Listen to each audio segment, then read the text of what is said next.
ನಮಸ್ಕಾರ ಎಲ್ರಿಗೂ. ಜಿ ಕನ್ನಡದಲ್ಲಿ ಪ್ರಸಾರವಾಗ್ತಾ ಇರುವಂತಹ ಸರಿಗಮಪ ಕನ್ನಡ ಸೀಸನ್ 21ರ ಕಂಟೆಸ್ಟೆಂಟ್ ಆಗಿರುವಂತಹ ಬಾಳು ಬೆಳಗುಂದಿಯವರು ಈ ಸೀಸನ್ ಅನ್ನ ವಿನ್ ಆಗುವಂತಹ ಸಾಧ್ಯತೆ ಕೂಡ ತುಂಬಾನೇ ಹೆಚ್ಚಾಗಿ ಕಾಣಿಸ್ತಾ ಇದೆ. ಈ ಶೋನಲ್ಲಿ ಅವರು ತುಂಬಾನೇ ಅದ್ಭುತವಾಗಿ ಹಾಡುಗಳನ್ನ ಹಾಡ್ತಾ ಇದ್ದು ಇನ್ಸ್ಟಂಟ್ ಆಗಿನೇ ಹಾಡುಗಳನ್ನ ಕ್ರಿಯೇಟ್ ಕೂಡ ಮಾಡ್ತಾ ಇದ್ದಾರೆ. ಇದರ ಜೊತೆಗೆ ಇತ್ತೀಚೆಗೆ ಭರ್ಜರಿ ಬ್ಯಾಚುಲರ್ಸ್ ನ ಜೊತೆ ಸರಿಗಮಪ ವೇದಿಕೆಯಲ್ಲಿ ಇವೆರಡರ ಮಹಾಸಂಗಮ ಆಗಿತ್ತು. ಆ ಒಂದು ಮಹಾಸಂಗಮದಲ್ಲೂ ಕೂಡ ತುಂಬಾನೇ ಅದ್ಭುತವಾಗಿ ಡಾನ್ಸ್ ಪರ್ಫಾರ್ಮೆನ್ಸ್ ಅನ್ನ ಕೂಡ ನೀಡೋದರ ಮೂಲಕ ತಾನು ಹಾಡಿಗೂ ಸೈ ಡ್ಯಾನ್ಸಿಗೂ ಸೈ ಅನ್ನೋದನ್ನ ತೋರಿಸಿಕೊಟ್ಟಿದ್ದಾರೆ ಅಂತಾನೆ ಹೇಳಬಹುದು. ಸೊ ಹೀಗಾಗಿನೇ ತುಂಬಾನೇ ಚರ್ಚೆನಲ್ಲಿದೆ ಬಾಳು ಬೆಳಗುಂದಿ ಅವರ ಹೆಸರು. ಅದರಿಂದಾಗಿನೇ ಈ ವಿಡಿಯೋದಲ್ಲಿ ಅವರ ಲೈಫ್ ಸ್ಟೈಲ್ ನ ಬಗ್ಗೆ ಮಾಹಿತಿನ ತಿಳಿಸ್ಕೊಡ್ತಾ ಇದ್ದೀನಿ. ಅವರ ಡೇಟ್ ಆಫ್ ಬರ್ತ್, ವಯಸ್ಸು, ಫ್ಯಾಮಿಲಿ, ಮದುವೆ ಆಗಿದ್ಯಾ, ಮದುವೆ ಆಗಿದ್ರೆ ಅವ್ರ ಹೆಸರೇನು, ಇನ್ನೂ ಕೂಡ ಸಾಕಷ್ಟು ಮಾಹಿತಿಗಳು ನಿಮಗೆ ಈ ಒಂದೇ ವಿಡಿಯೋದಲ್ಲಿ ಸಿಗುತ್ತೆ. ಅದರಿಂದಾಗಿನೇ ವಿಡಿಯೋನ ಮಿಸ್ ಮಾಡ್ಕೊಳ್ಳದೆ ಪೂರ್ತಿಯಾಗಿ ನೋಡಿ. ಹಾಗೆಯೇ ಚಾನಲ್ ಅನ್ನ ಮೊದಲ ಬಾರಿ ವಿಸಿಟ್ ಮಾಡಿದ್ದೀರಾ ಅಥವಾ ಇನ್ನೂ ತನಕ ಕೂಡ ಸಬ್ಸ್ಕ್ರೈಬ್ ಮಾಡ್ಕೊಂಡಿಲ್ಲ ಅಂತ ಹೇಳಿದ್ರೆ ಎಲ್ಲರೂ ಕೂಡ ಈಗಲೇ ಚಾನಲ್ ಅನ್ನ ಸಬ್ಸ್ಕ್ರೈಬ್ ಮಾಡ್ಕೊಂಡು ಸಪೋರ್ಟ್ ಮಾಡಿ. ಇನ್ನು ನೇರವಾಗಿ ವಿಷಯಕ್ಕೆ ಬರೋದಾದ್ರೆ ಬಾಳು ಬೆಳಗುಂದಿ ಅವರ ನಿಜವಾದ ಹೆಸರು ಏನಪ್ಪಾ ಅಂತ ಹೇಳಿದ್ರೆ ಇವರ ನಿಜವಾದ ಹೆಸರು ಬಾಳಪ್ಪ ಅನ್ನೋದಾಗಿದೆ. ಎಲ್ಲರೂ ಕೂಡ ಇವರನ್ನ ಬಾಳು ಅಂತ ಕರೀತಾ ಇದ್ದಾರೆ. ಹೀಗಾಗಿನೇ ಬಾಳಪ್ಪ ಬೆಳಗುಂದಿ ಅನ್ನುವಂತಹ ಹೆಸರು ಬಾಳು ಬೆಳಗುಂದಿ ಅಂತಾನೆ ಪಾಪ್ಯುಲರ್ ಆಗಿದೆ. ಇವರು ಉತ್ತರ ಕರ್ನಾಟಕದ ಪ್ರತಿಭೆ ಅಂತಾನೆ ಹೇಳಬಹುದು. ಅದರಲ್ಲೂ ಕೂಡ ಜಾನಪದ ಹಾಡುಗಳ ಮೂಲಕ ಸಖತ್ ಪಾಪ್ಯುಲಾರಿಟಿನ ಗಳಿಸಿಕೊಂಡಂತಹ ಇವರು ಉತ್ತರ ಕರ್ನಾಟಕದ ಹಾನಗಲ್ ತಾಲೂಕಿನ ಕತ್ರಿಕೊಪ್ಪ ಅನ್ನುವಂತಹ ಗ್ರಾಮದಲ್ಲಿ ಜನಿಸಿದ್ರು. ಯಾವ ದಿನಾಂಕದಂದು ಜನಿಸಿದ್ದಾರೆ ಅಂತ ನೀವು ಕೇಳೋದಾದ್ರೆ 20 ಮೇ 2001ರಲ್ಲಿ ಇವರು ಜನಿಸಿದ್ದು ಅಂತ ಹೇಳಿದ್ರೆ ಅಟ್ ಪ್ರೆಸೆಂಟ್ ಅಲ್ಲಿ ಇವರಿಗೆ 24 ವರ್ಷ ವಯಸ್ಸಾಗತ್ತೆ. ಇವರ ತಂದೆಯ ಹೆಸರು ರಾಯಪ್ಪ ಅನ್ನೋದು, ಹಾಗೆಯೇ ಇವರ ತಾಯಿಯ ಹೆಸರು ಅಕ್ಕಮ್ಮ ಅನ್ನೋದಾಗಿದೆ. ಇನ್ನು ಬಾಳು ಬೆಳಗುಂದಿ ಅವರಿಗೆ ಒಬ್ಬರು ಅಣ್ಣ ಹಾಗೆಯೇ ಒಬ್ಬರು ತಮ್ಮ ಕೂಡ ಇದ್ದು, ಇವರ ಅಣ್ಣನ ಹೆಸರು ಶಿವರಾಜ್ ಅನ್ನೋದಾಗಿದ್ದು ತಮ್ಮನ ಹೆಸರು ಹಾಲೇಶ್ ಅನ್ನೋದಾಗಿರುವಂಥದ್ದು. ಬಾಳು ಬೆಳಗುಂದಿ ಅವರ ಎಜುಕೇಶನ್ ಬಗ್ಗೆ ನೋಡಬೇಕು ಅಂತ ಹೇಳಿದ್ರೆ ಇವರು ಕತ್ರಿಕೊಪ್ಪದ ಸರ್ಕಾರಿ ಶಾಲೆಯಲ್ಲಿ 3ನೇ ತರಗತಿಯ ತನಕ ಓದ್ತಾರೆ. ಇದಾದ ನಂತರ ಅವರಿಗೆ ಓದಿನಲ್ಲಿ ಅಷ್ಟಾಗಿ ಆಸಕ್ತಿ ಇರೋದಿಲ್ಲ, ಬದಲಾಗಿ ಸಂಗೀತದಲ್ಲಿ ಸಾಕಷ್ಟು ಆಸಕ್ತಿ ಇರುತ್ತೆ. ಹೀಗಾಗಿನೇ ಅವರು ತಮ್ಮ ಶಾಲೆಯನ್ನ ಅಲ್ಲೇನೆ ಡಿಸ್ಕಂಟಿನ್ಯೂ ಮಾಡಿ ಕುರಿ ಕಾಯಿಸುವಂತಹ ಕೆಲಸಕ್ಕೆ ಹೋಗೋದಕ್ಕೆ ಶುರು ಮಾಡ್ತಾರೆ.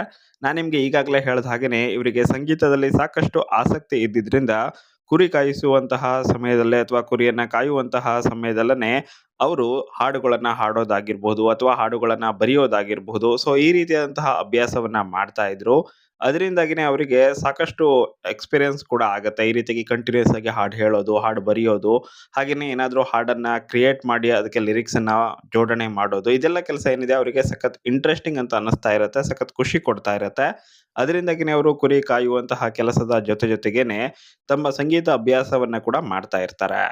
ಹಾಗೇನೆ ಅವರು ಒಂದು ಪ್ರೌಢಾವಸ್ಥೆಗೆ ಬಂದಾದ ನಂತರ ಅವರು ತಮ್ಮ ಜಮೀನಿನಲ್ಲಿ ಅಂದ್ರೆ ಅವರಿಗೆ ಹಳ್ಳಿನಲ್ಲಿ 8 ಎಕರೆ ಜಮೀನನ್ನ ಹೊಂದಿದ್ದಾರೆ ಅವರು. ಸೊ ಆ ಒಂದು ಜಮೀನಿನಲ್ಲಿ ಪ್ರಾರಂಭಿಕವಾಗಿ ಅಂದ್ರೆ ಮೊದಲ ದಿನಗಳಲ್ಲಿ ಅವರು ಕೃಷಿಯನ್ನ ಮಾಡ್ತಾ ಇದ್ರು. ಅದರ ಜೊತೆಗೆ ಕುರಿಯನ್ನ ಕೂಡ ಕಾಯ್ತಾ ಇದ್ರು. ಜೊತೆಗೆ ನಾನು ನಿಮ್ಗೆ ಈಗಾಗಲೇ ಹೇಳಿದ್ದೀನಿ, ಅವರು ಹಾಡಿನಲ್ಲೂ ಕೂಡ ಸಖತ್ ತಮ್ಮನ್ನ ತಾವು ತೊಡಗಿಸಿಕೊಂಡಿದ್ರಿಂದ ಅಲ್ಲೂ ಕೂಡ ಸಖತ್ ಬ್ಯುಸಿಯಾಗಿನೇ ಇದ್ರು. ಇವಾಗ ಅವರು ಕುರಿಯನ್ನ ಕಾಯ್ತಾ ಇಲ್ಲ, ಅದನ್ನ ಅವರ ತಂದೆಯವರು ನೋಡ್ಕೊಳ್ತಾ ಇದ್ದಾರೆ. ಈಗಲೂ ಕೂಡ ಅವರ ತಂದೆಯಾಗಿರುವಂತಹ ರಾಯಪ್ಪ ಅವರು 300ಕ್ಕಿಂತ ಹೆಚ್ಚು ಕುರಿಗಳನ್ನ ಹೊಂದಿದ್ದಾರೆ. ಇನ್ನು ಬಾಳು ಬೆಳಗುಂದಿ ಅವರು ಕೆಲವು ವರ್ಷಗಳ ಹಿಂದೆ ಯೂಟ್ಯೂಬ್ ಜರ್ನಿಯನ್ನ ಕೂಡ ಶುರು ಮಾಡಿದ್ದು ಈಗಾಗಲೇ ಬರೋಬ್ಬರಿ 1.88 ಮಿಲಿಯನ್ ಅಂತ ಹೇಳಿದ್ರೆ 18,80,000 ಸಬ್ಸ್ಕ್ರೈಬರ್ಸ್ ಅನ್ನ ಕೂಡ ಹೊಂದಿರುವಂತಹ ಬಾಳು ಬೆಳಗುಂದಿ ಅವರು ಯೂಟ್ಯೂಬ್ ಅಲ್ಲಿ ಸಖತ್ ಪಾಪ್ಯುಲರ್ ಆಗಿರೋದು ನಿಮ್ಗೆ ಗೊತ್ತೇ ಇದೆ. ಹಾಗೇನೆ ಯಾವ ಹಾಡಿನ ಮೂಲಕ ಸಖತ್ ಪಾಪ್ಯುಲರ್ ಆಗಿದ್ದಾರೆ, ನಿಮ್ ಕಡೆ ಇವರ ಯಾವ ಹಾಡು ಸಖತ್ ಪಾಪ್ಯುಲರ್ ಆಗಿದೆ ಅನ್ನೋದನ್ನ ಕಮೆಂಟ್ ಬಾಕ್ಸ್ ಅಲ್ಲಿ ಕಮೆಂಟ್ ಮಾಡಿ ತಿಳಿಸಿ. ಇನ್ನು ನೆಕ್ಸ್ಟ್ ನೋಡೋದಾದ್ರೆ ಬಾಳು ಬೆಳಗುಂದಿ ಅವರು ಹಾಡು ಹೇಳುವಂತಹ ಶೈಲಿ ಮತ್ತು ಅವರ ಧ್ವನಿ ಸಖತ್ ಪಾಪ್ಯುಲರ್ ಆಯಿತು. ಅದರಿಂದಾಗಿನೇ ಅವರಿಗೆ ಕಲಾ ಸಿಂಚನ ಅನ್ನುವಂತಹ ಒಂದು ಆರ್ಕೆಸ್ಟ್ರಾನಲ್ಲಿ ಸಿಂಗರ್ ಆಗಿ ಕಾರ್ಯವನ್ನ ನಿರ್ವಹಿಸುವಂತಹ ಅವಕಾಶ ಸಿಗುತ್ತೆ. ಇದು ಉತ್ತರ ಕರ್ನಾಟಕದಲ್ಲೇನೆ ನಂಬರ್ 1 ಆರ್ಕೆಸ್ಟ್ರಾ ಅಂತಾನೆ ಹೇಳಬಹುದು. ಸೊ ಇದರಲ್ಲಿ ಇವರು ಕೆಲಸವನ್ನ ಮಾಡ್ತಾ ಇದ್ರು. ಅದೇ ಸಮಯದಲ್ಲಿ ಅವರಿಗೆ ಅಲ್ಲೇನೆ ಆರ್ಕೆಸ್ಟ್ರಾ ಸಿಂಗರ್ ಆಗಿ ಗಾಯಕಿಯಾಗಿ ಕೆಲಸವನ್ನ ಮಾಡ್ತಾ ಇದ್ದಂತಹ ಮಾಲಾಶ್ರೀ ಅವರ ಪರಿಚಯ ಆಗುತ್ತೆ. ಸೊ ಅಲ್ಲಿಂದ ಅದು ಪ್ರೀತಿಗೆ ತಿರುಗಿ ನಂತರ ಅವರು ಜುಲೈ 7, 2024 ಅಂದ್ರೆ ಈ ಹಿಂದಿನ ವರ್ಷವೇ ಮದುವೆ ಆಗ್ತಾರೆ. ಅಟ್ ಪ್ರೆಸೆಂಟ್ ಅಲ್ಲಿ ಅವರಿಗೆ ಒಂದು ಮುದ್ದಾದ ಗಂಡು ಮಗು ಕೂಡ ಇದ್ದು, ಈ ಮಾಲಾಶ್ರೀ ಅವರು ಅಂದ್ರೆ ಬಾಳು ಬೆಳಗುಂದಿ ಅವರ ವೈಫ್ ಏನಿದ್ದಾರೆ ಅವರು ಕೂಡ ಈ ಒಂದು ಗಾಯನದಲ್ಲಿ ಸಖತ್ ಪಾಪ್ಯುಲರ್ ಆಗಿದ್ದು ಅವರಿಗೆ ಒಂದು ಬಿರುದು ಕೂಡ ಇದೆ, ಡೈಮಂಡ್ ಕ್ವೀನ್ ಅಂತ ಹೇಳಿ. ಸೊ ಅವರು ಉತ್ತರ ಕರ್ನಾಟಕದಲ್ಲಿ ಡೈಮಂಡ್ ಕ್ವೀನ್ ಅಂತಾನೆ ಸಖತ್ ಪಾಪ್ಯುಲರ್ ಕೂಡ ಹೌದು.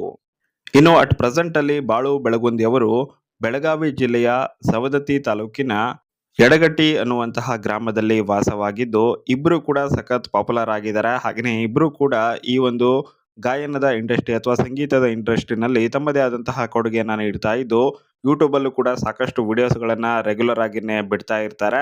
ಸಖತ್ ಚೆನ್ನಾಗಿದೆ ಈ ಒಂದು ಜೋಡಿ. ಹಾಗೆಯೇ ಸಖತ್ ಇಂಟ್ರೆಸ್ಟಿಂಗ್ ಕೂಡ ಆಗಿದ್ದು ಈಗಾಗಲೇ ಇವರನ್ನ ನೀವು ಸ್ಟೇಜ್‌ನಲ್ಲೂ ಕೂಡ ನೋಡಿರಬಹುದು. ಸರಿಗಮಪ ವೇದಿಕೆನಲ್ಲೂ ಕೂಡ ಇಲ್ಲಿ ಬಾಳು ಬೆಳಗುಂದಿ ಅವರು ತಮ್ಮ ವೈಫನ್ನು ಕೂಡ ಕರೆದುಕೊಂಡು ಬಂದಿದ್ರು. ಯಾರೆಲ್ಲ ನೋಡಿದ್ದೀರಾ ಅದನ್ನು ದಯವಿಟ್ಟು ಕಮೆಂಟ್ ಬಾಕ್ಸಲ್ಲಿ ಕಮೆಂಟ್ ಮಾಡಿ. ಇನ್ನು ಬಾಳು ಬೆಳಗುಂದಿ ಅವರು ಇತ್ತೀಚೆಗಷ್ಟೇ ಥಾರ್ ಕಾರನ್ನ ಕೂಡ ಪರ್ಚೇಸ್ ಮಾಡಿದ್ದು ಸಖತ್ತಾಗಿರುವಂತಹ ಲೈಫ್ ಅನ್ನ ಲೀಡ್ ಮಾಡ್ತಾ ಇದ್ದಾರೆ. ಸೊ ಇವರ ಬಗ್ಗೆ ನಿಮ್ಮ ಅಭಿಪ್ರಾಯವನ್ನ ಕಮೆಂಟ್ ಬಾಕ್ಸಲ್ಲಿ ಕಮೆಂಟ್ ಮಾಡೋದರ ಮೂಲಕ ಆದಷ್ಟು ಪ್ರೋತ್ಸಾಹಿಸಿ ಅಂತ ಹೇಳ್ತಾ ಈ ವಿಡಿಯೋನ ಇಲ್ಲಿಗೆ ಮುಗಿಸ್ತಾ ಇದ್ದೀನಿ. ವಿಡಿಯೋ ನೋಡಿದ್ದಕ್ಕೆ ಧನ್ಯವಾದಗಳು.